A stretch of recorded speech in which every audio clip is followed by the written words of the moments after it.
Hi, everyone. I'm Liz Hume. I'm the Vice President at the Alliance for Peacebuilding, and welcome to the session on,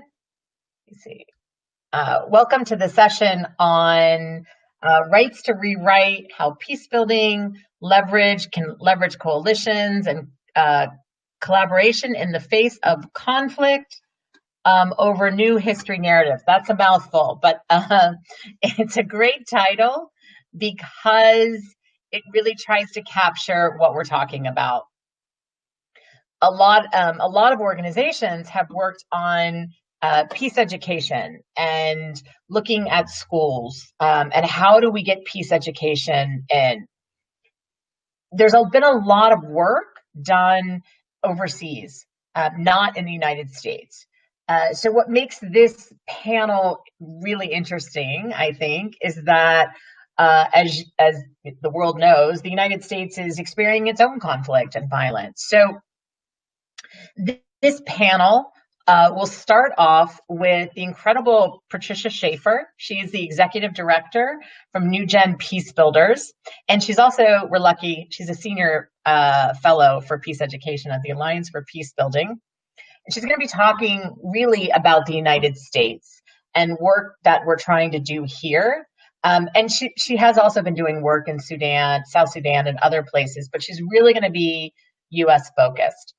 Velma Sadic is the founder and president of the Post-Conflict Research Center in Bosnia. She's located in Sarajevo and is doing a lot of work to try to look at their history education to see how you can change the narrative to deal with a lot of the ethnic conflict there. Next, we have Pinar Sayan. She's the assistant professor from the Department of Political Science and Interrelations at Beykoz University. And she is going to be co-presenting with Dr. Philip Gamagalan, who is the assistant professor at Kroc School of Peace Studies at the University of San Diego. And they're going to be talking about Turkey and Armenia. So I'll leave you with this. We know that education and history classes can be used to polarize societies and can actually be part of the conflict. But just like they can be part of it and increase polarization, they can also decrease polarization and help to build peace. So this is what this session is about, and I'm really excited for it. So I'm going to turn it over now to Patricia. Patricia?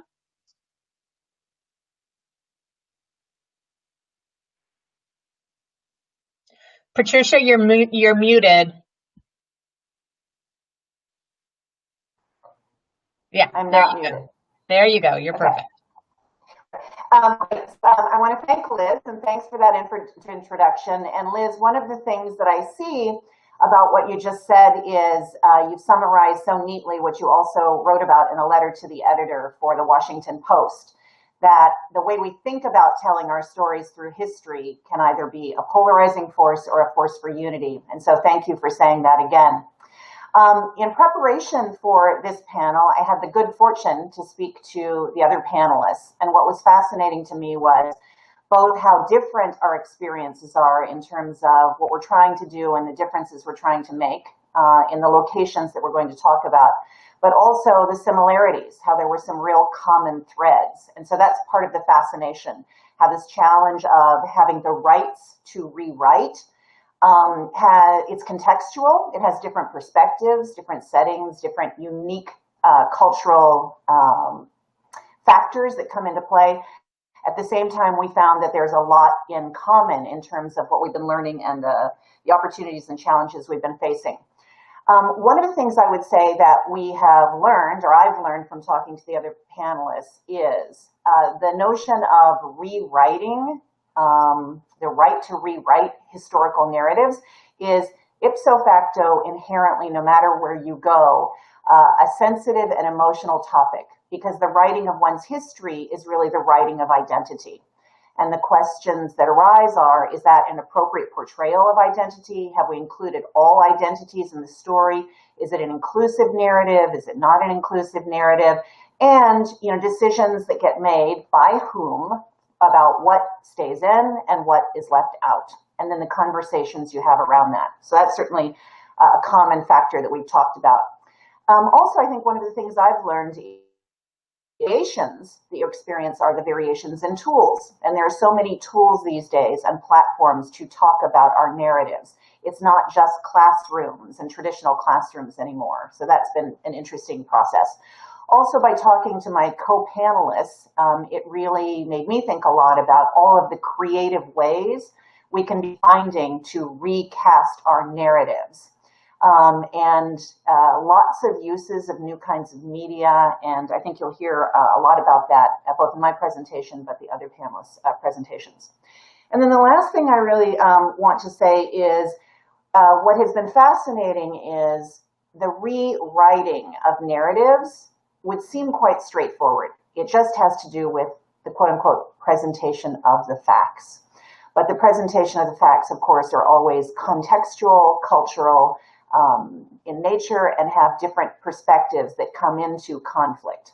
But what I think I hope you're going to hear from all of us today, and certainly I'm going to do my best, is examples of how we're each approaching, supporting the casting of narratives or further reflections on narratives that sometimes have been in place for a long, long time and deserve reconsideration. So let me just quickly share with you my background is, as Liz said, I am the executive director of a nonprofit called New Gen Peacebuilders. I am also the senior fellow for peace education at the Alliance for Peacebuilding. And that little visual you see up there at the top is a simple model, a simple illustration of work that we have been doing for about 9 years now, based on the premise that if you want to bring peace education alive, and if you want to bring it alive in new formats, you have to sometimes go outside what you think of as traditional teaching contexts. And I am a Rotary Peace Fellow and a Rotary Positive Peace Actor besides. And so one of the things that we have been trying to do for 9 years is to say, what is a model of instruction around peace education for young people that recognizes context and cultural differences, but can be used over and over and over again in different places and still be relevant? And so a model that we work with is making sure that we develop certain content for immersion workshops. We supplement that with any program we do with speakers and virtual resources. We try to have a big catalog of materials that students and their conversation leaders and mentors can use when they're going through peace training. And we believe in the power of team peace projects and actually bringing peace education alive. So that's been a fundamental part of the way we try to do our part to contribute to peace education. And last but not least, we believe in training mentors who can come alongside young people as they focus on peace education. Now, the reason I say young people is because there's a simple math that I like to use, and the math goes like this. We often, regularly, consistently leave young people out of peace building processes, and we consistently leave them out of the educational process when it comes to. But that is a tremendous miss because 3 billion of the world's population is under the age of 30. 1.8 billion of the world's population are between the ages of 15 and 24. That's the world's largest, fastest growing demographic. And so I fundamentally believe, if you leave them out of the peace education process, we have left out a significant body of young potential catalysts who can become equipped as peace builders.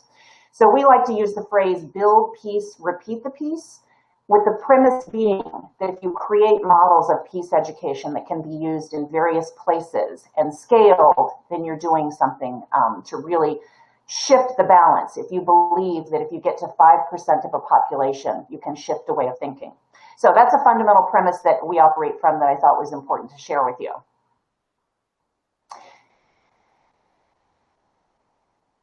And so another thing that I really want to make a point about when I start to talk about our approach to U.S. history narratives is the idea of putting young people at the center. So when we thought about how can we be contributors to rights to rewrite, how do we develop new and exciting narratives or add to narratives that already exist, one of the things that we fundamentally want to do is present these new narratives in a way that can engage young people so that they can make the connection between the past and the issues they're dealing with today. I'm not using it today, but there's a fabulous contrasting set of photos that I gathered just this week. One that shows a gentleman in the 1950s in England who is speaking to a group of high school students, and you can almost see him looking down at them as he speaks to them, and he's conveying to them how we need to think about peace building, how you bring peace, how you think about the Cold War, how you move beyond the Cold War. And then next to him, we have this visual of a young woman whom I'm guessing is about 16 years old, and she's writing on the board, in fact, painting on the board, peace, and she's writing her own thoughts about a path to peace and building unity across nations. And so in a little bit of what you're going to hear about from me today, we try to flip the hourglass on its head, so to speak, or turn the coin over and say, well, let's start in the writing or rewriting of narratives by saying, how is it we want to cast these narratives so young people actually want to hear them and think they're relevant to the questions they care about today? And then how do we equip the people around them to support their journey, whether it's Peace Project mentors or members of nonprofits, scholars in university who may be running institutes around peace education, and importantly, teachers who have to teach. So you're going to hear me put a big emphasis on teachers and becoming allies with teachers who have to teach certain topics. How do we bring content to them that makes it easy for them to really replicate peace education in their classrooms? So I know that when I say peace education and talk about young people and peace and bringing it to them, perhaps from your perspective, that creates a sort of image in your mind wherever you are and what your experience is.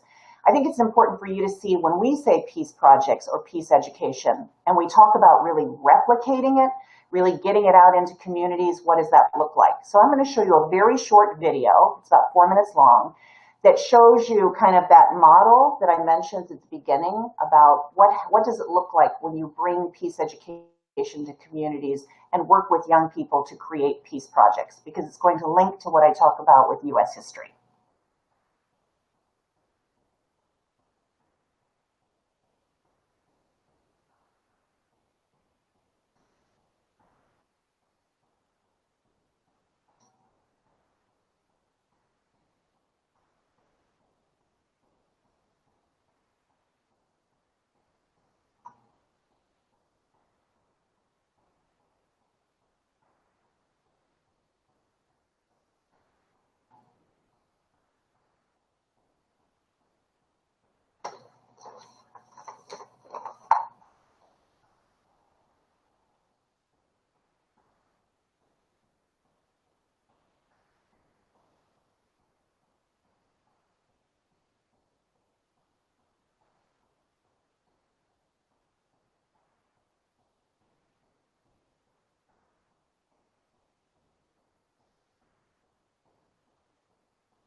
Patricia, I was told the video isn't playing. Hey, Jessica, can you help? Jessica? I'm on it.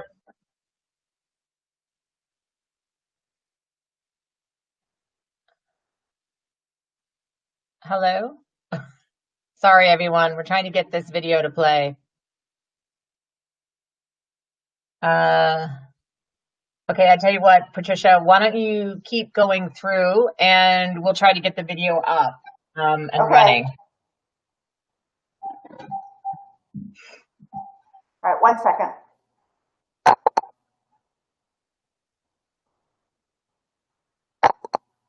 Okay, so I'm taking you stopped the video. I stopped the video, but I think only the panelists were seeing it. I was told that the participants were not seeing it.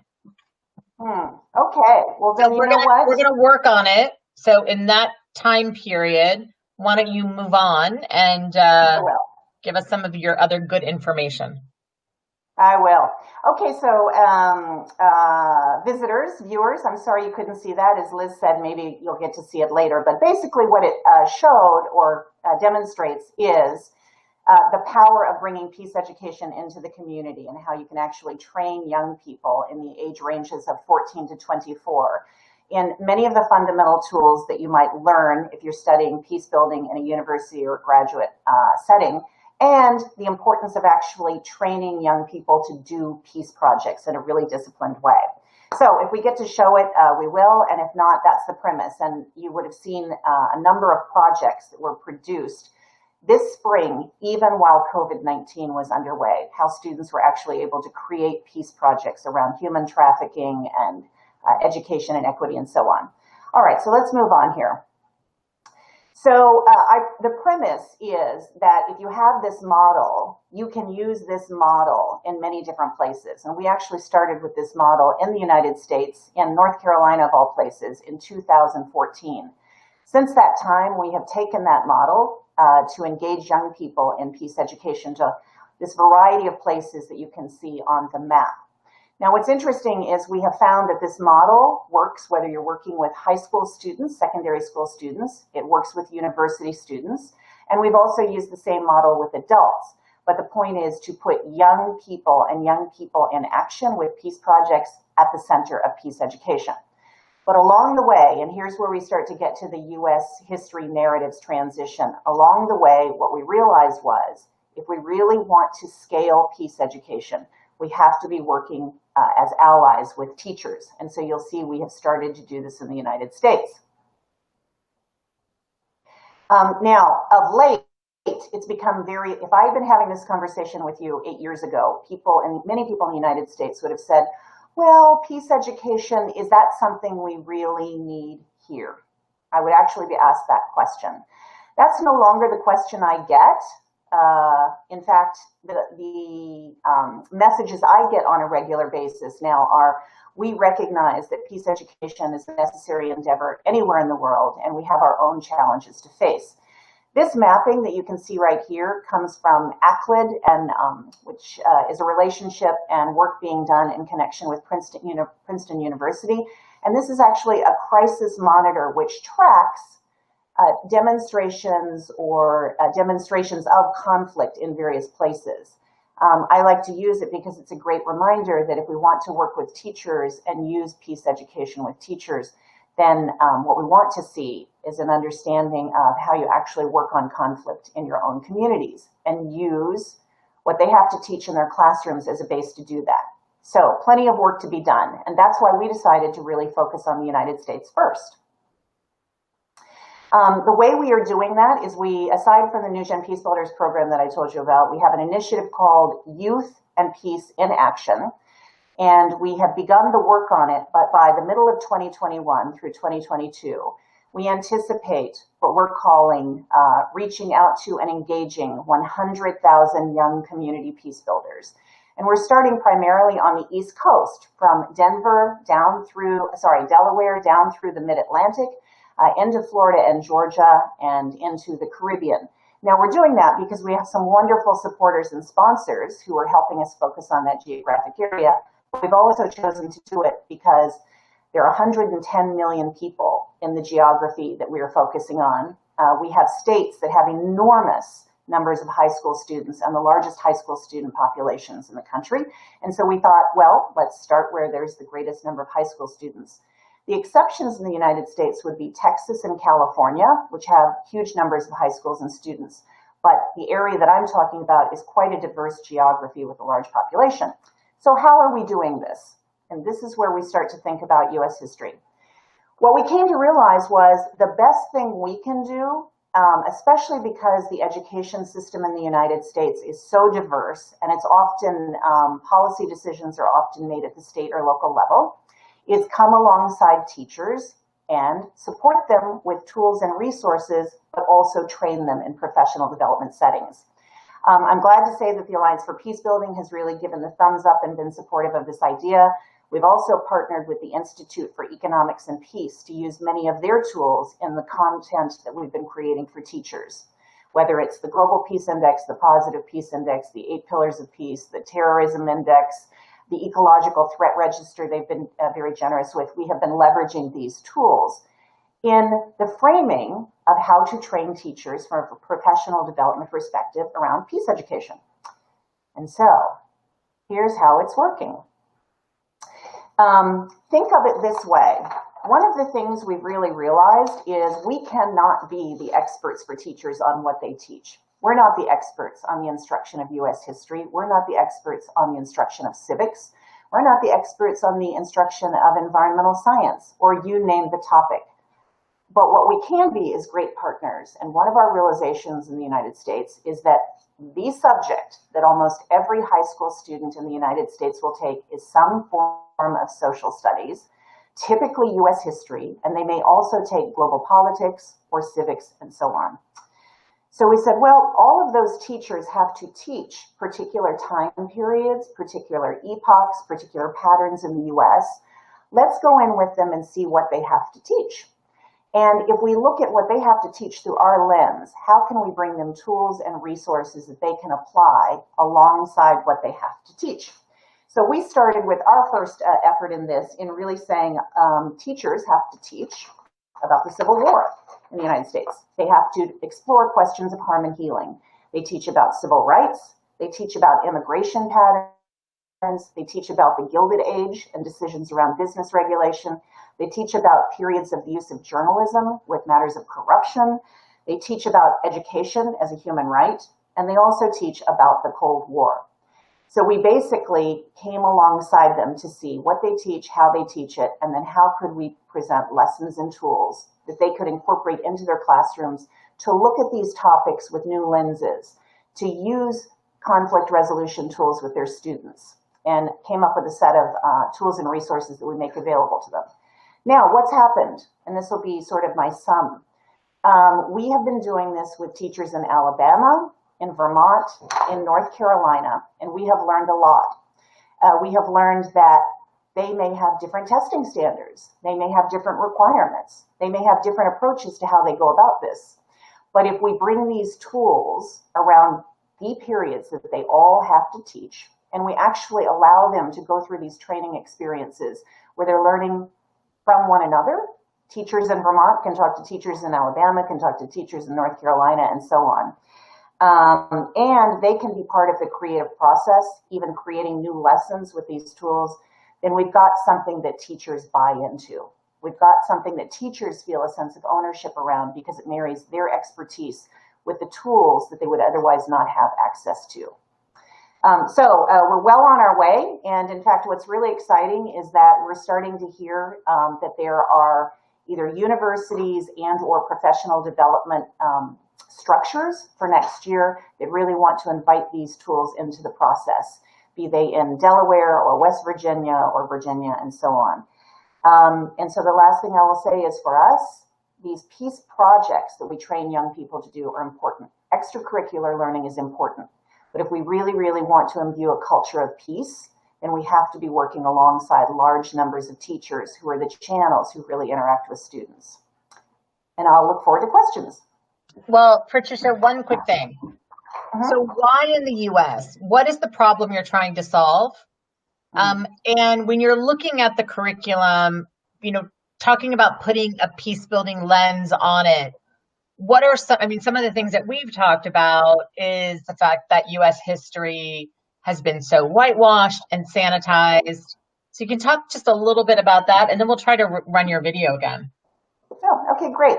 Well, so why in the U.S.? Number one, if you think about the way social studies and U.S. history has been kind of a binding form of instruction in the United States since the United States came into being, there was a long period where the teaching of civics or civics engagement was an essential part of instruction, including in public school instruction. In the past 25 years, the teaching of civics has actually declined dramatically in the United States. So there's a missing there. The second thing is we find that what students often study in U.S. history in the United States, and teachers use this language, we go from war to war to war to war in terms of instruction. And we actually have a student who said, oh, they teach us how not to repeat wars, but we also want to learn how to repeat the peace. So students are looking for more examples of how you can actually learn to resolve the conflicts that they've learned about in their classes. And then the third reason is we find that students and teachers too really do want to make history relevant. So for instance, if they're studying a period around conflicts over immigration from 100 years ago, how do they have conversations about immigration today? And you asked Liz, like, I think, so what are some of the things that need to be included or get forgotten? For instance, we have been partnering with the Birmingham Civil Rights Institute in Alabama. And one of the things we've learned is there are places that have tremendous resources to tell a diverse set of stories and share a diverse set of experiences that may not actually be tapped into or be available to teachers. So if we can bring resources from the Birmingham Civil Rights Institute into classrooms around the country, that's part of telling a fuller narrative. Did I answer your question, Liz? Sure, it did. I think one of the things, Patricia and I have had a lot of conversations about this, is that the United States is not immune to these issues. And again, the history in the United States is incredibly whitewashed, sanitized. And I think throughout this year, Americans are realizing what they haven't been taught, and what they are being taught isn't necessarily true, coupled with the fact you're learning different things if you're in Texas or if you're in Vermont or if you're in California. So I think that that's a really big piece of the U.S. that, it'll take a generation or so, but trying to get, in a sense, having like a level playing field. And I think that's some of the discussions that we've had in terms of the education process. But, in the U.S., there are so many levels of education, and it's very hard to get into schools. So the work that Patricia has done in New Gen Peacebuilders with Rotary is phenomenal. And clearly this year has had a big impact on that. So it's phenomenal. Let's try to run the video one more time, and then we can move on to Velma. Can everybody refresh their browsers? Many of the world's great peace leaders have pointed at the potential of young people. So, in February 2020, hopes ran high in greater Metro Charlotte, North Carolina, when 63 students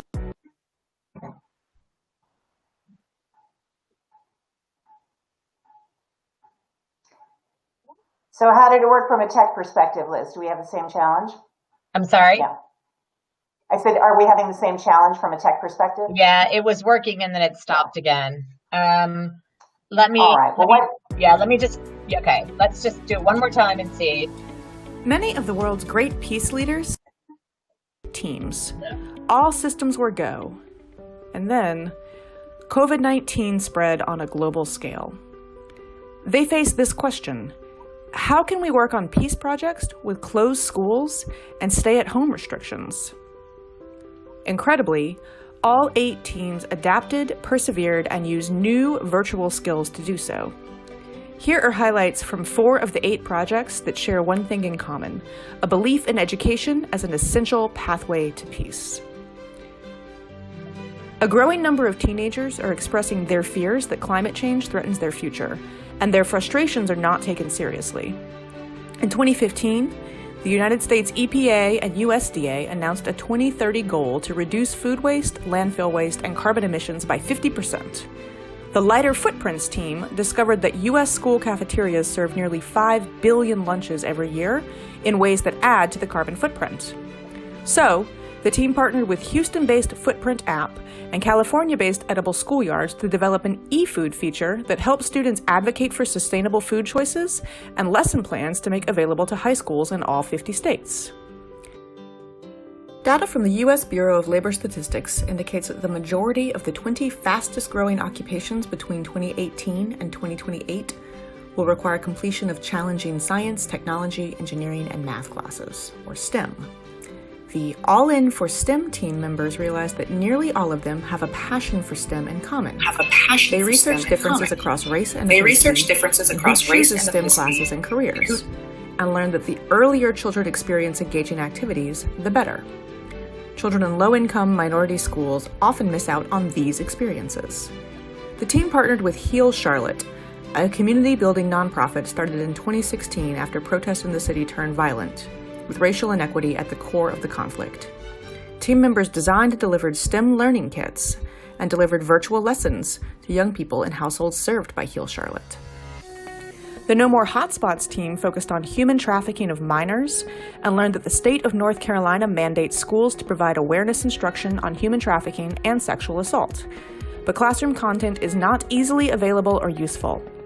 Guided by an educator familiar with state education standards, the team developed an extensive human trafficking learning unit for high schools and a plan to present it to their local county board of education and the North Carolina Education Legislative Committee.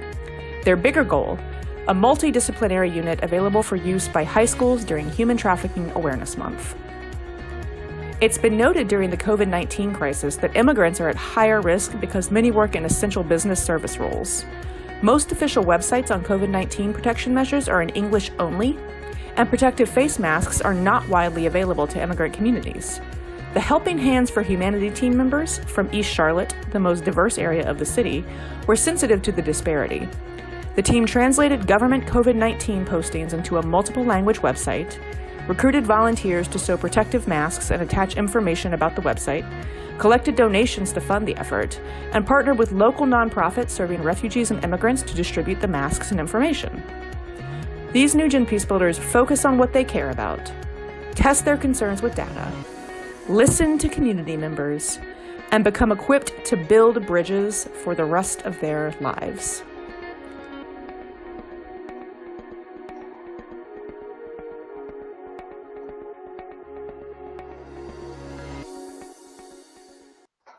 So thank you, Liz and tech team. Obviously, that's a little bit after the fact, the Peace Project video after we talked about U.S. history. But I think it underlines the point that we're trying to make. If you start with young people and you start with thinking about young people as active peace builders, one way to pursue their education is through extracurricular training like we've been doing. But another essential is really through social studies, U.S. history, and so on. And I think Liz's point about young people seeing a really full view of how our history has unfolded and seeing where conflict really comes from is really important. We often hear the teachers that we work with, but also the students simply say, I didn't know that. I didn't know that the rebellion that we teach all the time, the Nat Turner Rebellion, was one of 250 uprisings that started in the early 1600s. So the tension had been building for a long time. Or I didn't know the story of, women who had played an essential role in, key elements in our modern history. I didn't know. So we're really just trying to make sure that teachers and students get information that they didn't know, but also have resources and tools where they can bring it to life using a lot of tools that we use in peace building. So. All right. Thank you, Patricia. That was fantastic. And, the U.S. is no exception to the conflict and polarization that we're seeing globally. So, Velma, I'm going to go to you next. Sarajevo, Bosnia, is also not an exception. There's been significant ethnic conflict there through the years, and so what is your organization doing from the education sector? you, Patricia, for a wonderful presentation. First of all, I would like to say thank you to organizers for the invitation, for us to speaking at this leading conference in the field of peace building. It's a huge privilege. So yeah, my name is Velma Šarić. I'm a founder and president of Post-Conflict Research Center, or PCRC, which is dedicated to restoring a culture of peace. And it's also dedicating to the preventing violent conflict. So we work in Bosnia, but we also do our work in the Greater Balkans region. So before I talk about work we do, I'm going to speak a little bit about the background, just to give you a clearer picture where I'm working and all struggles and problems we are facing. So as maybe of you know, and maybe some people don't, the region of Western Balkans and my country, Bosnia, in the recent history went through horrific war, including a genocide in Srebrenica in 1995, when more than 8,000 men and boys were killed systematically. Massive men and boys were killed systematically in the course of only a few days. Sarajevo, the capital city of my country, went to the longest siege in the modern history, which took more than 1,350 days. And more than 11,000 people have been killed, including 1,650 children alone. Also, according to United Nations official data, between 20 and 50,000 women and girls went through rape and sexual violence. In almost 4 years of war and destruction of my country, we lost more than 100,000 people, and more than 2,000 million people were refugees all around the world. So let me talk a little bit about today. Today, Bosnia, my country, but also Western Balkan countries are quite fragile states with a lot of tensions between different ethnic, cultural, and religious groups, with nationalistic politicians on power, high level of corruption, nepotism, biased media, bad economy, which is leading young people to leave the country. That is one of the biggest problems we recently have. And many other tensions that pose a huge threat to peace and stability for the whole region of Eastern Europe, not just Western Balkans. So, Dayton Agreement, which was signed in November of 1995, did stop the war and killing of innocent people in Bosnia, but it also created a complicated bureaucratic system of governance. So to portray it a little bit, let me tell you that Bosnia is geographically the size of Washington, D.C. We have 3.5 million people living here. But in this small territory, in this small country, we have two entities, Federation and Republika Srpska. We have 10 cantons. We have Brčko district. We have municipality level. And then we also have a state level. So, to be a little bit clearer, Bosnia today, for example, have 156 different ministries, 100 of different agencies, administrative bodies, governmental offices.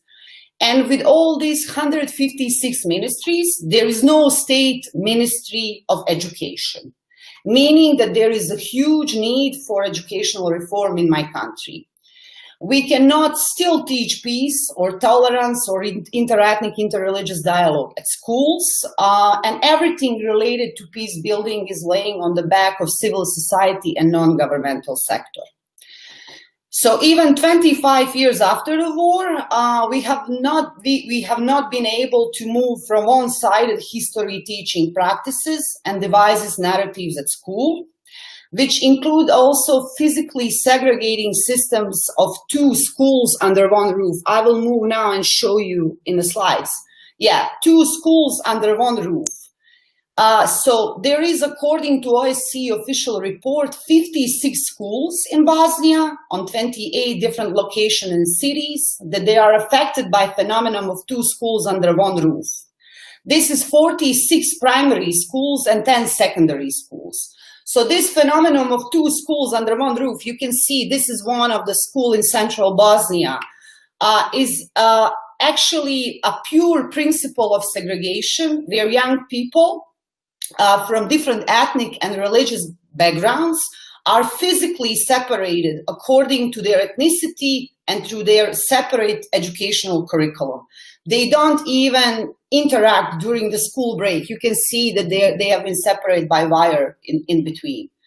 So there is an overall political and social indifferences to the issues of transitional justice and peace building and reconciliation in my country. This also includes the truth seeking, the fight against impunity, reparation process for victims. The Bosnian governments completely failed to provide reparation to the victims of war on all sides. We have a country where victims of war are living side by side with the perpetrators. For example, there is a case where a woman, victim of rape, pays her electricity bill every month to her rapist in central Bosnia. In my country, perpetrators and war criminals are celebrated as heroes.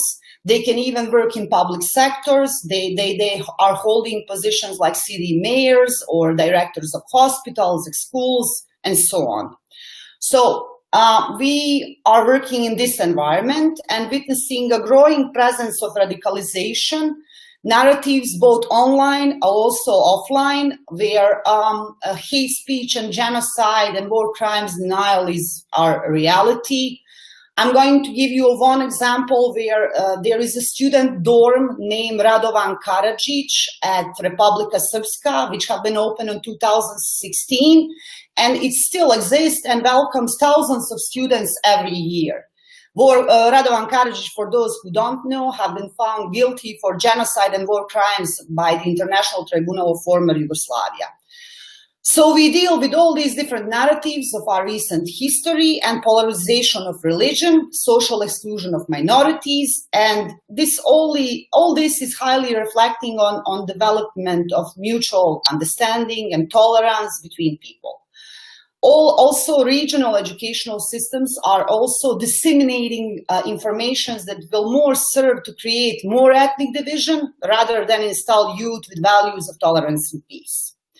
And as we move toward 21st century, we in Bosnia, I'm speaking in the name of civil society, non-governmental sector, are also noticing a growing lack of attention from the international community in supporting sustainable mechanisms for dealing with the past, peace building and reconciliation.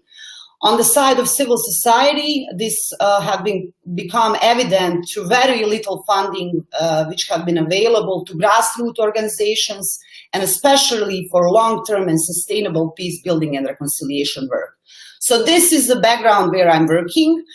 And now I'm going to mention what actually we do for 10 years now, but my background is 10 more because I was working as a journalist in the Hague Tribunal and the University of Sarajevo. So we put incredible amount of focus in our projects and programs that documents abuses of past and build resilient networks, which will prevent and respond to atrocity crimes in the Western Balkans region.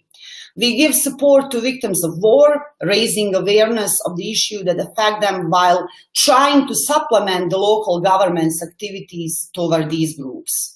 We also hold trainings and workshops that teach youth and decision makers about the recent history and the need to prevent genocide, extremism, sexual violence, and conflict. This work is reflected on several programs we do, including a lot of documentary films and photography exhibitions we produce that honors victims of war, and especially women victims of sexual violence. In brief, Post-Conflict Research Center is an organization that creates innovative programs and projects for youth and communities once being divided by war. Our approach includes 6 core pillars.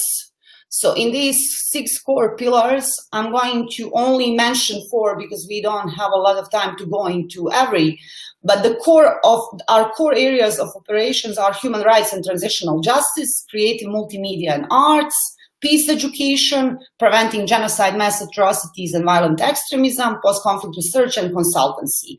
Today, I'm going to talk more about our 2 other pillars, which is creative multimedia and arts, where we produce both online and traveling art and multimedia exhibitions that challenge devised rhetoric narratives and also promotes reconciliation.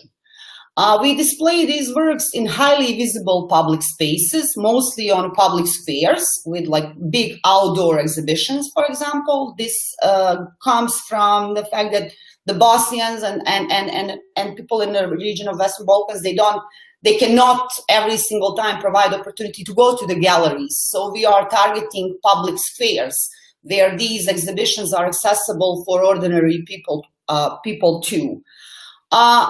I'm going to mention maybe one recent program we did or project, multimedia project, is Memento, the Fragments of Srebrenica Genocide, which is an oral history program and photography exhibition, which presents objects being donated by victims of genocide or Srebrenica genocide survivors, their families, or objects which have been found in the mass graves. We developed this in collaboration with Srebrenica Memorial Center for the occasion of 25th anniversary of Srebrenica genocide.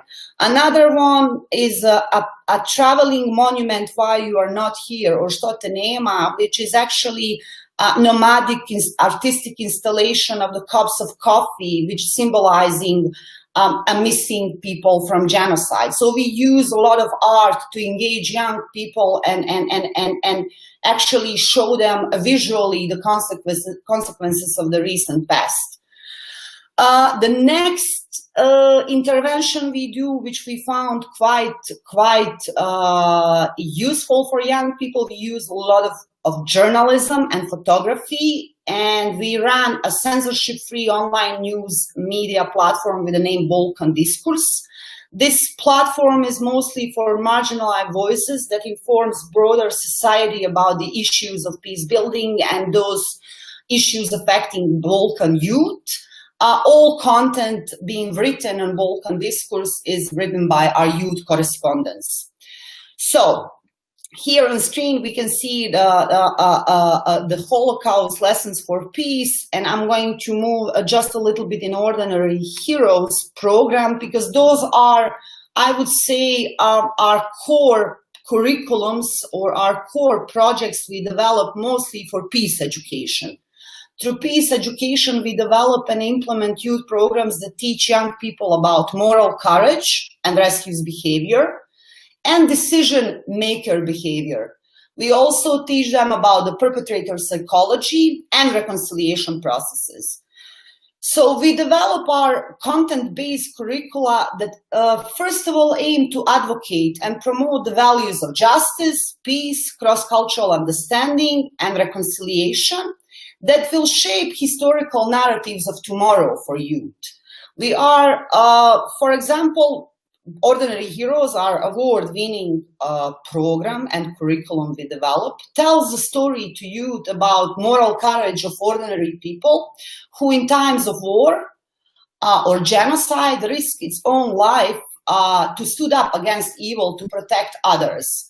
Sometimes those were people which they know, sometimes they were completely unknown people, but we provide insights in heroic actions of ordinary people, not just from Bosnia, but also from Rwanda, Cambodia, and the Holocaust.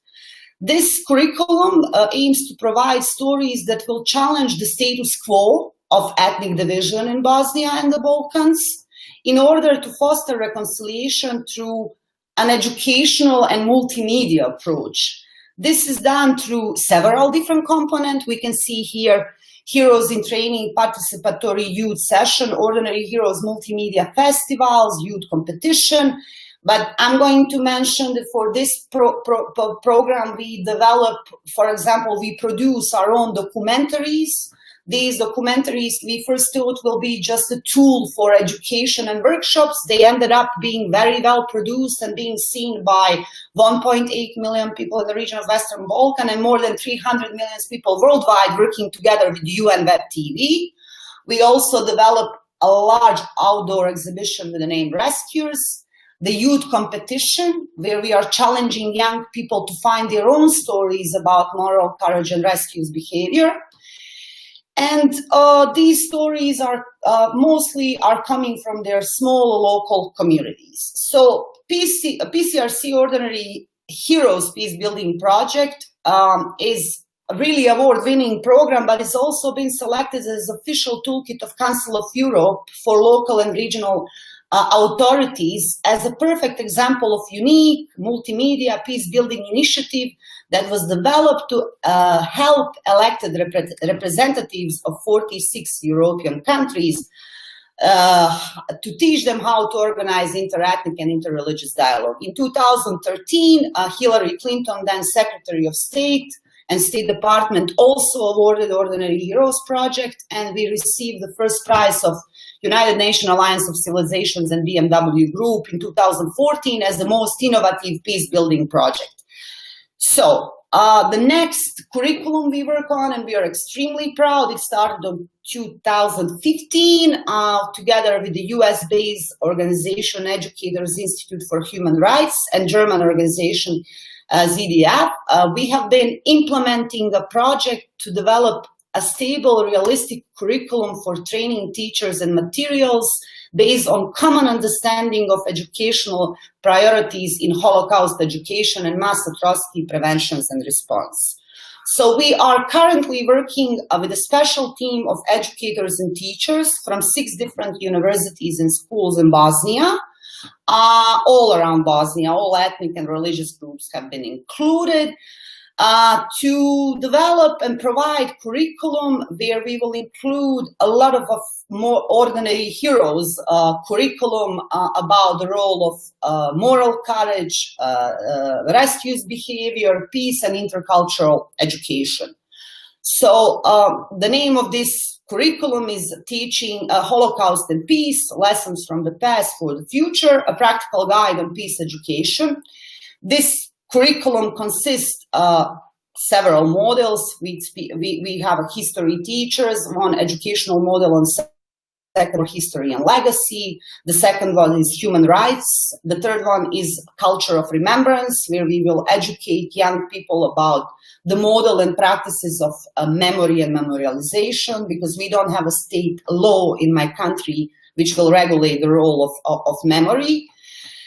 And I'm going to mention the last one because I don't know how we are standing with the time, but the last one, and recently we started our large new project, which is the creation of Peace Museum. The Peace Museum will encourage constructive dialogue on peace and reconciliation in former Yugoslavia. The idea of Peace Museum emerged from creative thinking of PCRC and some of our other international and local partners. And we want to contribute to the Peace Museum to the long-term peace, stability, and economical growth. It will be virtual, but it will be also physical space. And by doing this, we hope to contribute to ordinary people to imagine the future and work with us to sustainable peace. So I will stop here. Philip's presentation, and then also have some questions because I'm sure a lot of people are very interested to ask questions. So Pinar and Philip, I'm going to move to you all.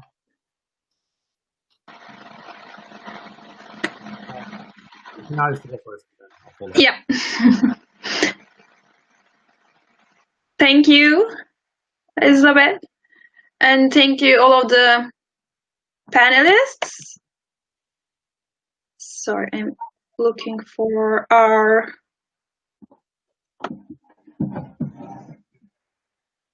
Yes, thank you. So today, Philip Gamagardian and me, we will talk about a joint project that we have coordinated for the last 3-4 years in the context of Turkey-Armenia relations. We are both academics, but we are both practitioners as well. So we are working at an international NGO called Imagine Center for Conflict Transformation. And Imagine Center is working mostly on the conflicts of South Caucasus, and one of the dimensions that we take is the history education. So Imagine Center had an experience for history education projects in the South Caucasus before, but in the year of 2016 we decided to bring it to the Turkey-Armenia context as well. So in 2016, when we had this idea, we contacted History Foundation in Turkey, because History Foundation was also had also had experience in history education reform for the Turkey-Greece case.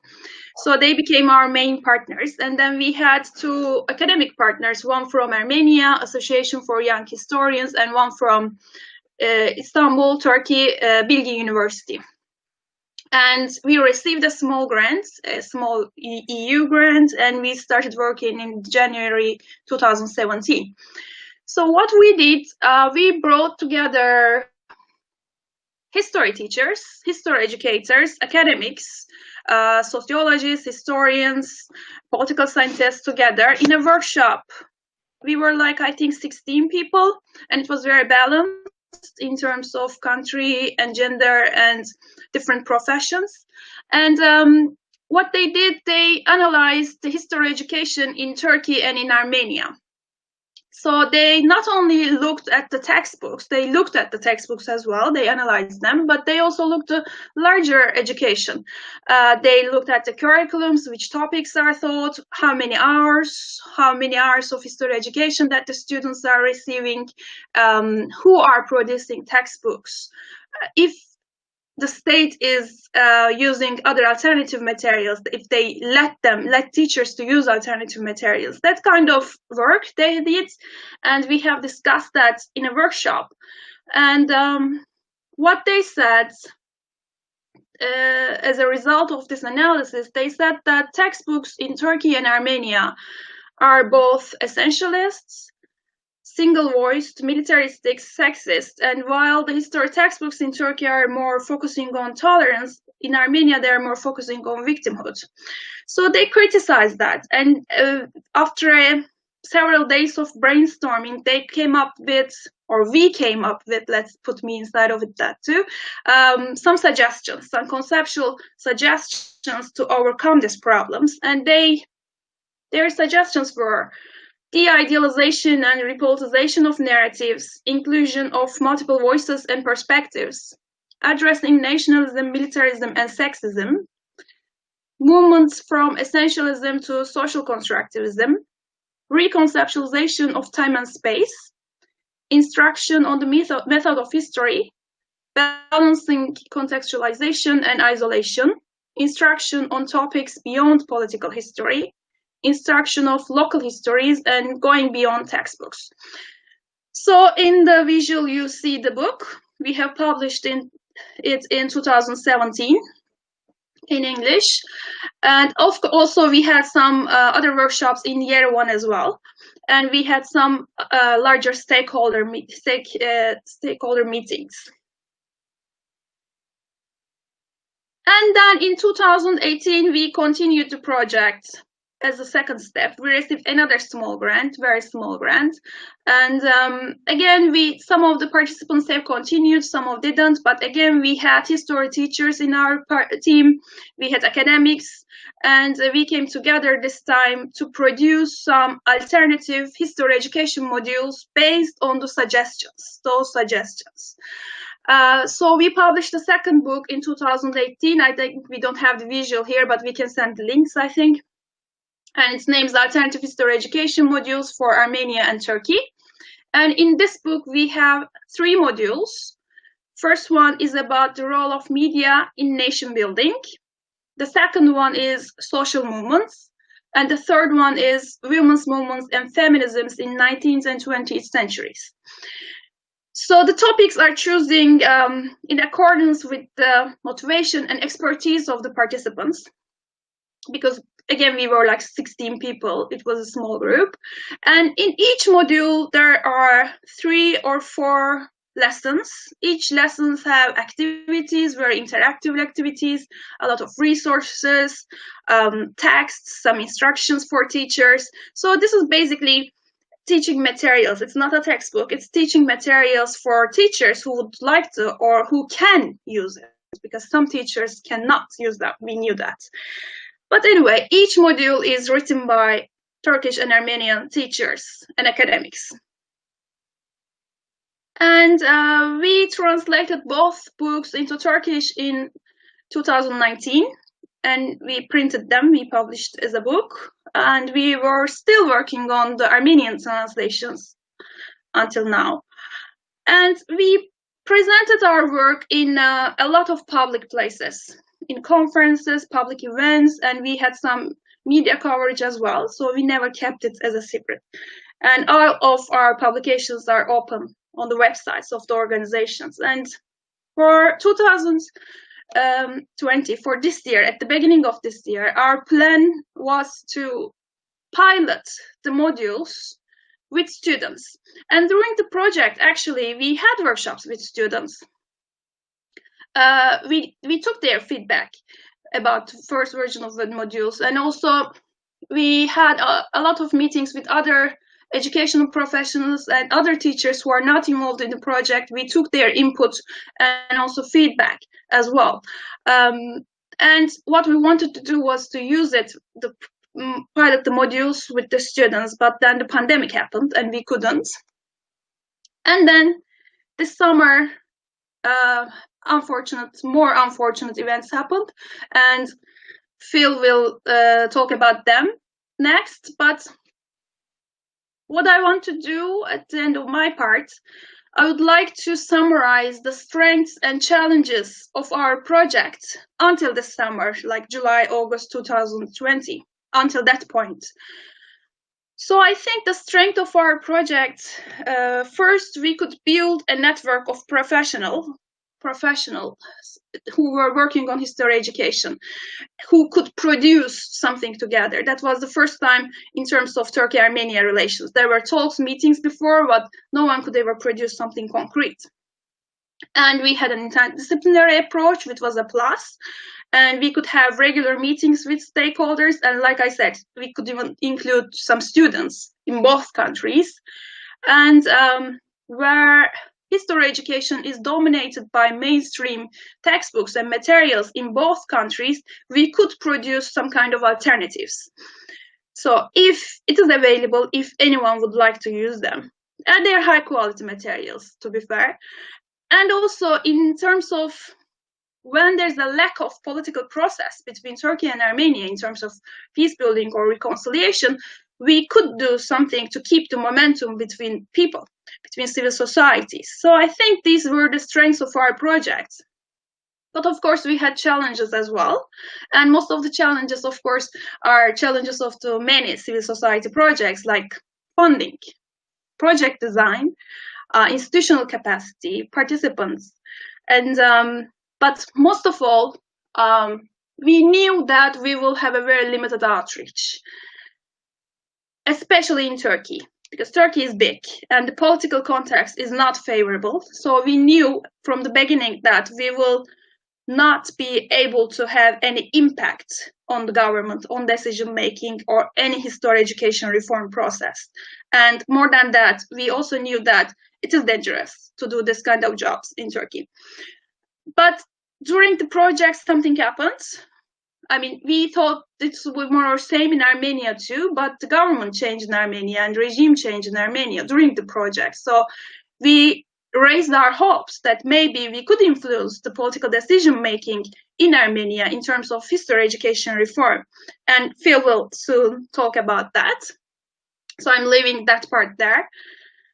And then when I look at the project and thinking that if we're successful, and of course it depends on how they define success, because you all know that in these kind of projects there are certain aims. Sometimes you just want to, for example, some projects would like to suggest revisions for existing textbooks. Sometimes projects aim to produce joint textbooks that are written by conflict or post-conflict sides. And sometimes, like us, they just want to produce alternative teaching materials. And if you look at like that, we achieved that we could produce that joint materials. And it wasn't easy at all. We had a very limited funding and timing. We were working across the borders, across conflict lines. Very different people were working together. So it was not easy at all. So at least we could manage to do that. And of course, another criteria of success is when you produce those kind of materials, whether they are used, where they are implemented in schools. Well, we never had high hopes about that, but I know very well that some teachers that we are in contact in Istanbul are using, they are all private schools, by the way, not public schools, but they are using some of our materials as supporting materials. Even I use in some of my courses, in some lessons. But if you look at the wider picture or larger picture, could we establish good relations between participants, for example? For some of them, yes, we could, but for some others, we couldn't. And could we have an impact on history education reform? Not really. Or could we manage to make students do not see each other as enemies? Because this is the larger aims of this kind of projects. No. So because ours was a very limited project. But what would make us more successful? And of course, there are some contributing factors to the success. And these are political, organizational, and personal factors. And for example, non-existence of violent conflict or long reconciliation process between countries, cooperative relations between states, approval or support of the states, favorable political context, sustainable financial support, and popular support. And we were lacking all of these factors, all of them. We didn't have any of that. But what we had, professional level of participants, motivation of participants, good relations between participants, institutional capacity of the leading organization, motivation of the leading organization, and the project design. So I think what we could achieve, we achieved through the motivation and professional level of some participants and some organizations that we are working with. But as we lacked all of the political factors, we have experienced what we have experienced that Phil will be talking about in a bit. Thank you for listening. So much, Pinar. Okay, so Philip, I want you to take it over, but I want to make sure we leave some time for questions. So, Philip. Can you tell me how much time I have then? Why don't you, it depends on how much you want to leave for questions. So, yeah. Try to talk no more than 10 to 15. Okay. All right. Thank you, Liz. Thank you, Pinar. I don't have a presentation, as in PowerPoint presentation. So thank you, Pinar, for really giving the details of the collaboration, specific collaboration. So that allows me kind of to take a step back and look a little bit into the bigger picture and why we were doing it and what we achieved and where we failed.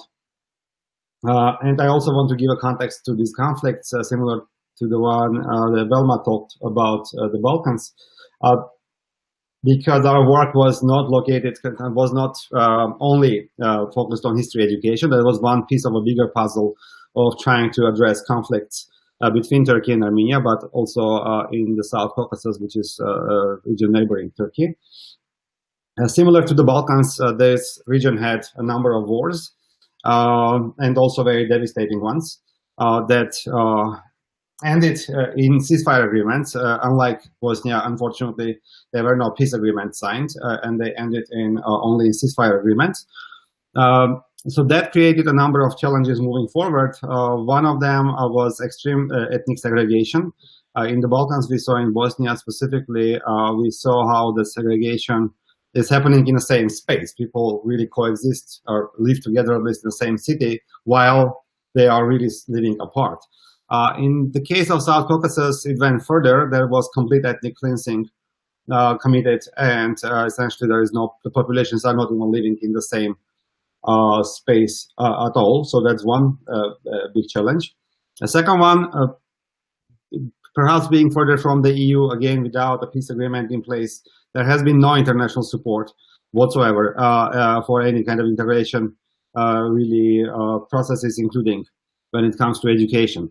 So, which is one of the reasons, as Pinar was discussing, we were working or are still working only through very tiny grants, and particularly for education reform, there is absolutely no support from either internationally nor locally.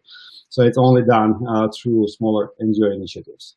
But this is kind of a very problematic institutional and political background.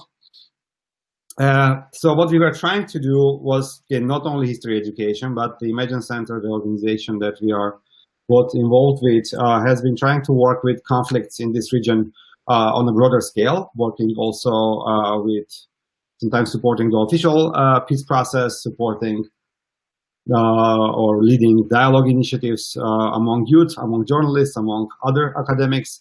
So history education is one of this one piece of a puzzle of overall transforming the discourse, the conflict discourses in this region that is, again, very conflict heavy. And it is so conflict heavy that just about 2 months ago there was another war that broke down between Armenia and Azerbaijan, and Azerbaijan was supported by Turkey. So for the first time, we also had Turkey directly get involved in a war in this region. So the wars essentially are ongoing, the conflicts are ongoing. We are talking about a very volatile region. And while the wars are certainly cannot be attributed directly to the history education, that would be a bit too much weight to be given to history education. Certainly there are many other factors which I won't go into, starting from geopolitical to the local politics. History education, I would argue, plays a major role on historical narratives in general, play a major role of why it was impossible for the 30 years now, starting from early 90s, to reach any solution. Why history education was so important? As we analyzed it, it became obvious that it's extremely essentialist, it's extremely state ideology based. The way the history education in all of these countries is run is we have a Ministry of Education that pretty much in a very top-down way dictates the approach and the content that then some historians put into writing, but again based on state guidance. And then it's presented through essentially as one textbook or one set of textbooks rather in the schools that every teacher teaches in exactly the same way. It's a very one voice, very kind of doctrinaire, and the students are to read and memorize and tell back as kind of the truth and the only truth. And coupled with that, it also has a lot of content problems where it's extremely nationalistic. It treats the others, especially with whom there is a conflict, as enemies. There are a lot of very harsh language used towards each other. There is only the story of others victimizing you. So it's an extremely problematic kind of enemy image, kind of natural historical enmity vision building textbooks that are very much supported by the states, right? So this is really the content and the method of delivery that we are working with. And such an education makes it effectively impossible for governments to engage in any meaningful peace process, because the populations are raised with this fear and hatred towards the other, and really do not see the possibility of a coexistence even possible. So again, where history education is not the first or the only factor preventing solution, it's a very major contributing factor of why any kind of compromise or solution is seen impossible, and that leads us to war after war after war. Going back to the specifics of what we try to achieve, in Armenia, unlike in Turkey, Armenia is a much smaller country. And I would say me and my colleagues had higher hopes than in Turkey in terms of what we could achieve. Initially, perhaps not very high hopes, but then something interesting happened. So this process, the project that Pinar was describing, there was a group of historians and teachers that were collaborating, criticizing initially their own textbooks. And not only textbooks, but also the history education in general, the way the textbooks are written, the politics of it, the way they are presented through this memorization, and a very kind of indoctrination of students.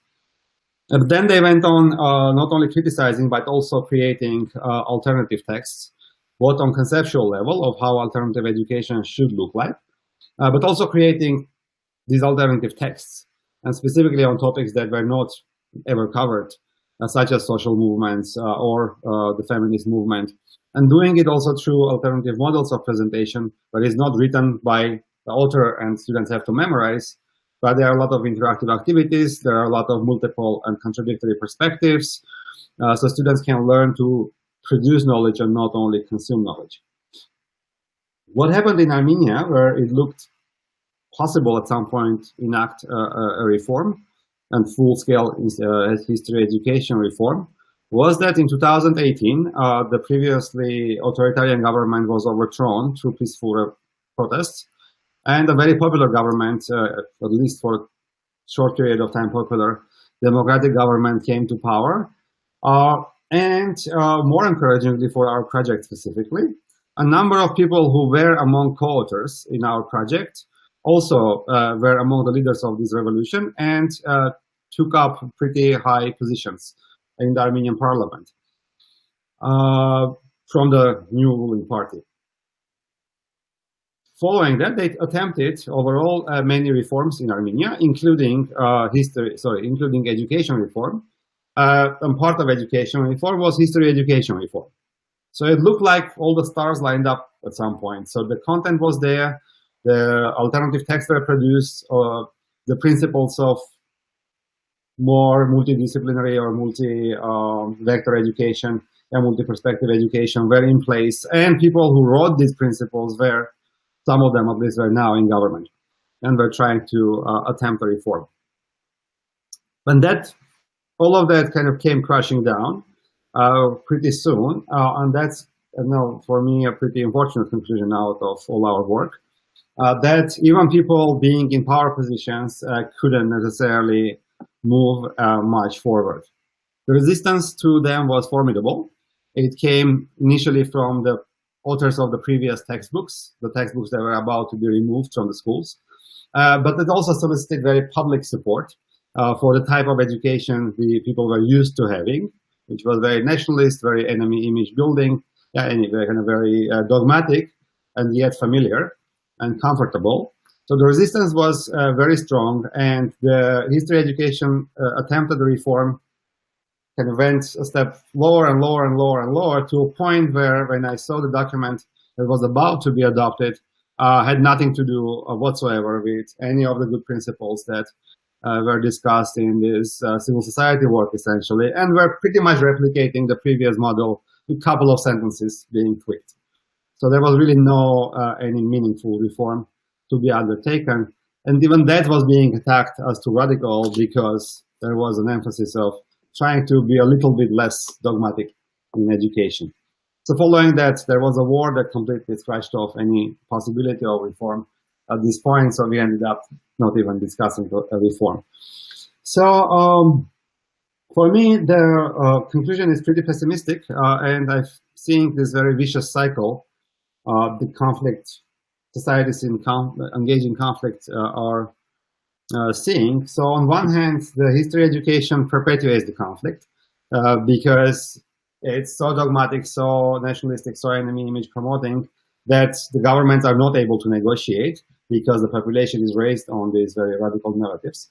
On the other hand, so that necessitates history education reform as one of the steps towards bigger peace process. But on the flip side, that the history reform becomes impossible because nobody, even government officials, even those who are extremely popular, are not even able to talk about history education reform without losing their own popularity. So it becomes a very vicious cycle. And so the only form, and against all of that, the civil society initiatives are really dropped in the ocean because they are seeing, so hitting the wall of much bigger structures that are preventing any change.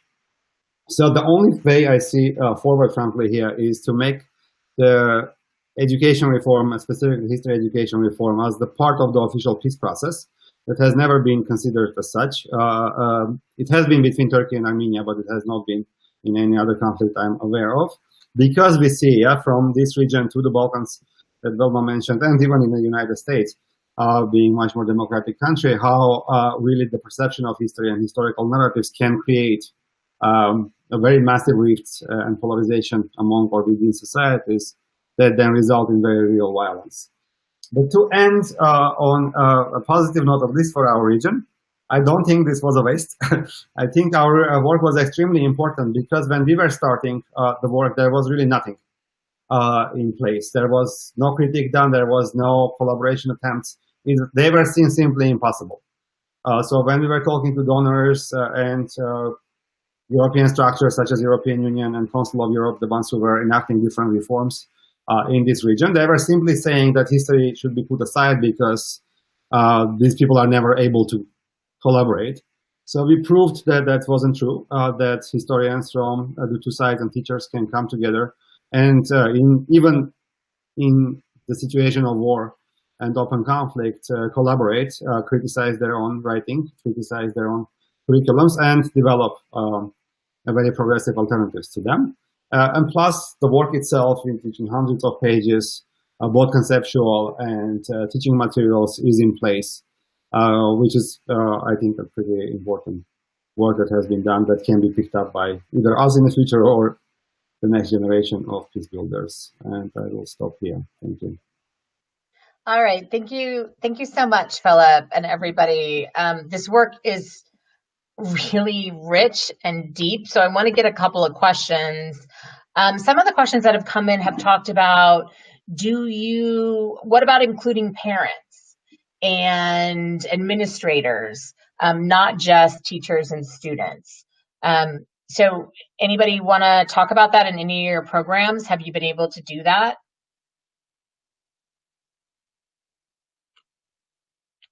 Or do you think it's important or not? Or is that, Velma, why don't you go ahead?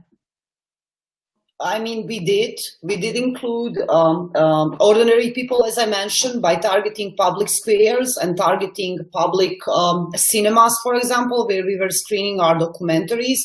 On some of our workshops, we were bringing parents, we were including them. That is more related to preventing violent extremism, where we do see, the role of family and especially the role of mother is extremely important. And for us, we don't want to give up from ordinary people and parents especially, because we do believe that, at least in Bosnia and the Balkan, everything is coming from the family. And we are incorporating their role too. So, yeah. Patricia, or anybody, do you want to talk about how you can, it takes a village? Patricia, you're muted. Sorry. Yeah, I think it's a tremendous question. And obviously one of the points that I tried to make early on was even in thinking about new narratives or revised narratives, and a couple of the other speakers said this, quite often we just think that's writing a new narrative from the top rather than engaging people in the process. And so from our perspective, we should not be coming from the outside and saying to teachers, here's what you need to teach. We're bringing tools from the outside with what they have to teach and going through a process of engaging together. And I love what Philip said about, inviting everyone, including the students, to think critically, not stop thinking, right? Or only think the one thing. I think the question about parents is really interesting because parents are a part of the educational process and they pay very close attention to what their children are learning in schools. And the more inclusive you can make the process, I think the better. So everybody understands the process you're going through.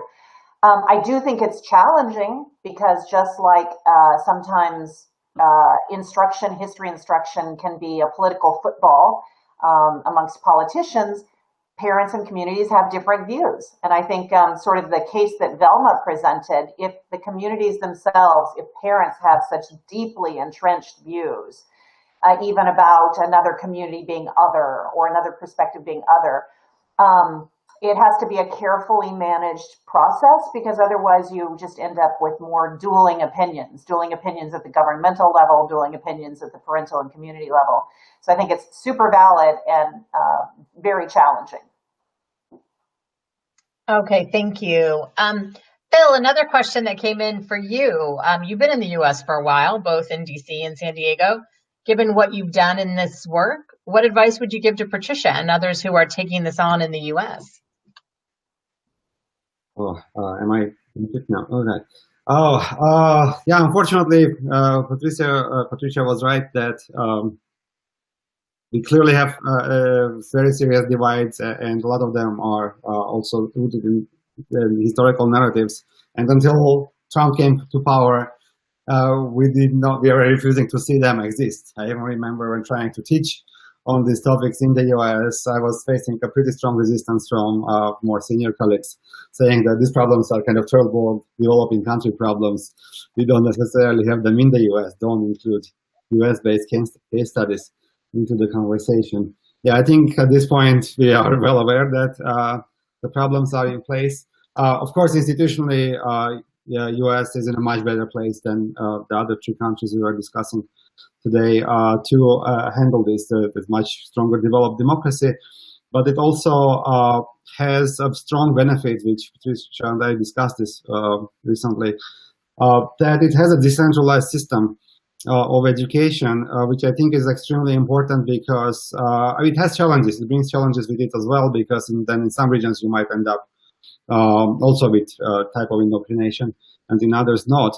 But in principle, it doesn't allow for a type of kind of top-down indoctrination and building of a narrative or an enemy image, and then kind of putting all the population against other parts of it, its minority, for example, the way these other countries we were discussing are doing. So that's a benefit, and that allows for a multidisciplinary, multi-perspective approach. So it's really important to build on that.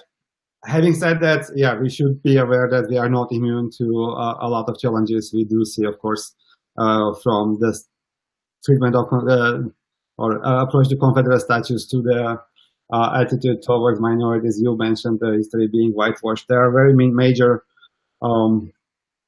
challenges that we face in history education, but very differently from state to state, from school to school.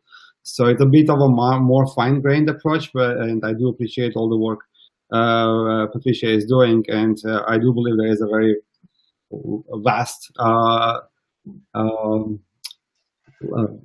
of lessons that can be learned, particularly from Germany and France and so on, that went through massive education reforms on their own, trying to prevent a future conflict. And I think there are some lessons from there that haven't been really learned or even looked up on in the US. So I think there is quite serious literature on this and also experience in Europe that we can use here. So can I just ask you, what's the overall goal? I mean, what do you hope to achieve? You know, how can you measure it with this programming? And it's directed to everyone as we wrap up here.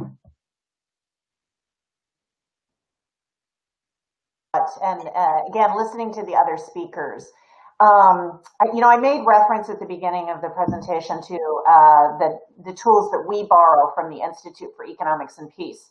And if you look at their 8 pillars, 3 of those pillars are well-functioning government, acceptance of the rights of others, and good relations with neighbors. And when you have civil unrest, civil upset, it's often because of gaps in a well-functioning government responding to accepting the rights of others and let's say good relations with neighbors, or even equitable distribution of resources. So I would say that is a common notion amongst all these stories. I think a common notion amongst all these stories too is how important it is to find ways to scale. And if you're only able to approach this kind of on a small community level, you are hampered. And so each person is trying to do something from scale perspective. So I would say my objective is to find ways to come alongside teachers with tools and resources that can be used to scale, to really get at the heart of what causes conflict. It's when the notion of governmental systems is out of sync with what the population's telling it about the acceptance of the rights of others and equitable distribution of resources and our relations with neighbors. And if we can relook at history that way, I think we're really equipping students with new tools to build a more profound society. Great, thanks. Anyone else want to talk a little bit about, what's the ultimate goal that you're trying to achieve, and how do you bring it to scale? Yeah, go ahead. So the final goal is prevention and sustainable peace. And regarding the monitoring and evaluation and how we are measuring, we do have a scientific monitoring and evaluation. Whoever is interested, I can share later. But we are measuring the willingness to reconcile among young people, the willingness to interact with another from the another ethnic group, and I mean, yeah, for us in the region of Western Balkan, prevention is a key goal. So we can move towards sustainable peace. So yeah, I will stop here, Phil. Philip? So, am I on? Okay. Yeah. So there is before talking about monitoring and evaluation, there is a bigger conceptual challenge here, for me at least. In a way, we are trying to, rephrase myself. So a lot of the social solidarity is based on opposition to somebody else, unfortunately. The groups are really functional based on, or actually uniting in opposition to somebody more than on things that unite them, even within a country, right? So most of what unites liberals is opposition to Republicans and vice versa. There is very little in common among liberals as such, other than opposition to Republicans. Similar things function from country to country, right? So the solidarity within country is a lot of times based on opposition to the other. So in that sense, it's easier to perpetuate narratives that are in opposition and really have this common enemy against which the country is united, or the social group is united. So we are essentially trying to remove this. We are trying to, through our work, to challenge these discourses of enemy. And it does necessitate the thinking of what are we replacing it with.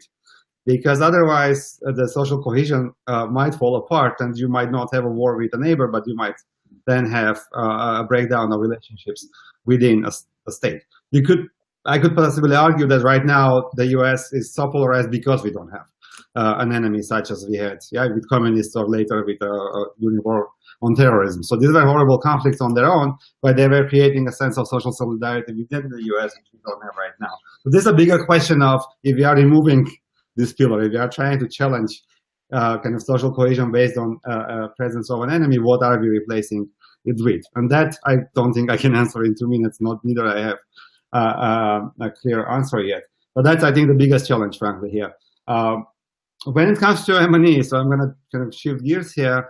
I think a few levels of it, of course, are possible. The projects themselves can achieve quite a bit, I believe. Our project and all the 3 other projects we heard today about, are extremely successful in building as pillars towards something bigger, and that on its own is very important, even if individually they don't achieve a political or policy change.